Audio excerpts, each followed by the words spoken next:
Comprendre. Rassurer. Traiter. Bonjour. Alors, aujourd'hui, on aborde un sujet qui peut être un peu intimidant, on va pas se le cacher, la chirurgie des métastases au foie. C'est normal d'avoir plein de questions, peut-être même des inquiétudes. L'idée ici, c'est justement de démêler tout ça tranquillement, étape par étape, pour que ce parcours de soins soit plus clair et, on l'espère, un peu moins impressionnant. Alors voilà notre plan de match. On va parcourir ensemble 6 points essentiels.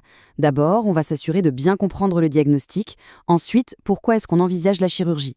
Après ça, on plongera dans les techniques modernes. On verra aussi comment ça se passe concrètement à l'hôpital, puis la vie après, la convalescence, et on terminera en parlant franchement des risques et des questions importantes à poser. Allez, on commence par le commencement, la base de tout, le diagnostic. C'est quoi, au juste, une métastase hépatique? Bon, le truc le plus important à comprendre, c'est que ce n'est pas un cancer qui a commencé dans le foie, non. En fait, ce sont des cellules d'une autre tumeur, quelque part ailleurs dans le corps, qui ont fait un petit voyage, si on peut dire, et qui sont venues s'installer dans le foie pour continuer à se développer. Pour que ce soit plus clair, on peut imaginer le corps comme une maison. Le cancer d'origine, c'était le feu de départ dans une pièce. Et le foie, eh bien, c'est un peu le super filtre de la maison. Il faut savoir qu'il filtre plus d'1 litre de sang chaque minute. C'est énorme. Et dans ce travail de filtration, parfois, il attrape au passage ces fameuses cellules voyageuses. C'est comme ça qu'elles peuvent s'implanter. Voilà, c'est ça, une métastase. Et cette différence, elle est absolument capitale pour le traitement. Pourquoi? Parce que même si ces cellules sont maintenant dans le foie, elles gardent leur carte d'identité d'origine. C'est-à-dire que si elles viennent d'un cancer du côlon, elles se comportent toujours comme des cellules de cancer du côlon. Et ça, quelque part, c'est une bonne nouvelle. Ça veut dire que les médecins connaissent déjà l'ennemi. Ils savent comment il réagit à certains traitements, comme la chimio, ce qui permet de définir une stratégie d'attaque bien plus précise. Ok, donc le diagnostic est posé. Maintenant, la question c'est pourquoi et comment on en arrive à parler de chirurgie?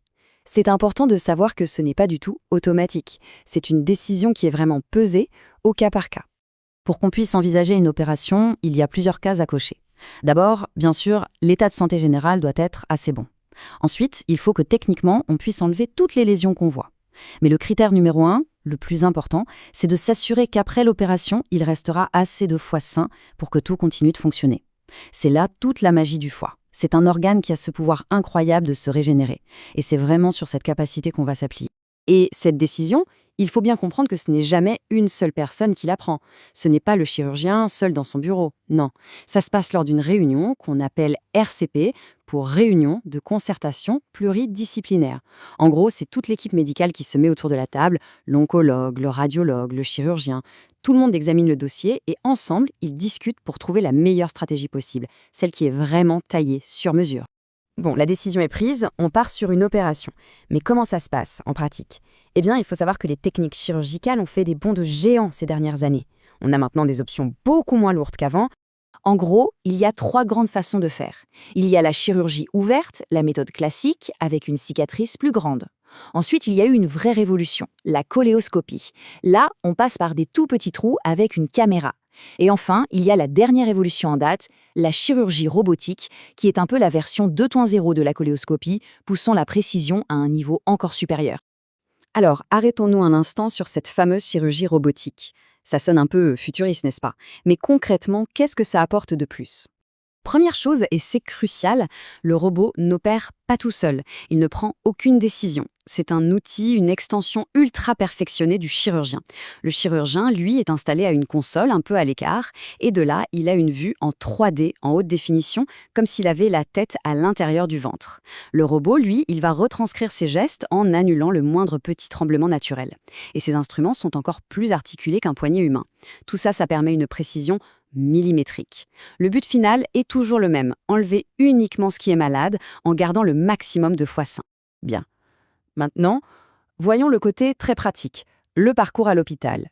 Savoir à quoi s'attendre, étape par étape, ça aide souvent à aborder les choses plus sereinement. En général, le chemin est bien tracé. Ça commence environ 2 semaines avant, avec les derniers examens et le rendez-vous avec l'anesthésiste. Le fameux jour J, c'est l'entrée à l'hôpital, puis l'anesthésie et l'opération, qui va durer en moyenne entre 2 et 5 heures. Juste après, il y a un passage obligatoire en salle de réveil pour une surveillance très attentive. Et une fois que tout est stable, c'est le retour dans la chambre. Et dès le lendemain, le mot d'ordre, c'est de commencer à bouger, tout doucement. Et une fois sorti de l'hôpital, que se passe-t-il? C'est le début d'une phase super importante, la convalescence. Voyons ensemble ce retour à la maison et comment on reprend le cours de sa vie. Le chiffre à avoir en tête, c'est entre 3 et 6 semaines. C'est le temps qu'il faut en général pour que l'énergie revienne. Donc la fatigue qu'on peut ressentir, elle est complètement normale. Il ne faut surtout pas s'alarmer. C'est juste le signe que le corps est en plein travail. Le foie est en train de se régénérer, de repousser, et ça, ça demande beaucoup d'énergie. Alors, pour aider le corps dans ce travail, il y a quelques conseils tout simples. La première chose à faire, marcher. Dès que possible, un petit peu chaque jour. C'est vraiment la clé. Côté assiette, on privilégie les protéines. C'est un peu comme donner des briques au foie pour qu'il se reconstruise.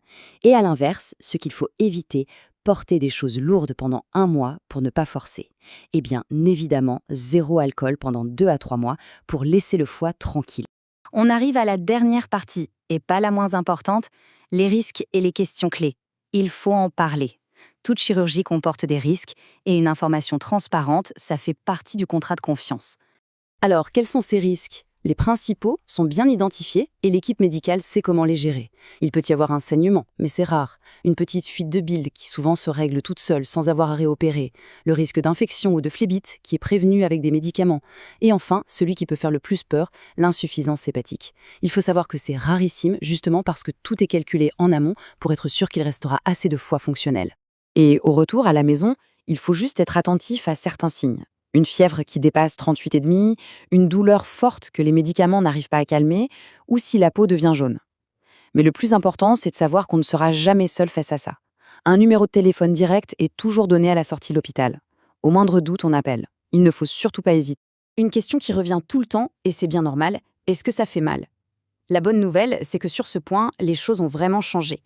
Grâce aux techniques comme la chirurgie robotique et aux protocoles antidouleurs actuels, on ne parle plus vraiment de douleurs insupportables. On est plutôt sur une sensation de gros inconfort, un peu comme de fortes courbatures. Et ça, c'est quelque chose qui se gère très bien avec les médicaments. Ah, et la fameuse question « et si le robot tombe en panne ?» C'est une très bonne question. La réponse est simple, la sécurité avant tout. C'est un cas de figure extrêmement rare, mais les équipes sont formées pour ça.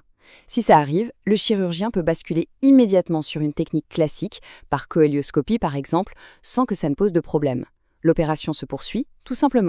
Et s'il y a une chose à retenir de tout ça, c'est peut-être celle-ci. C'est un parcours qu'on ne fait jamais seul. L'équipe médicale est là, présente, pour accompagner avant, pendant et bien sûr, après l'opération. C'est un travail d'équipe. Au bout du compte, toute la décision repose sur cet équilibre, peser les bénéfices attendus par rapport aux risques. Toutes les explications qu'on a vues ensemble, elles servent à nourrir la discussion avec l'équipe soignante. Alors pour finir, la vraie question n'est peut-être pas de chercher à tout savoir sur le plan technique, mais plutôt de se demander, pour soi, quelle est la question la plus importante à poser pour se sentir en confiance et avancer dans ce parcours.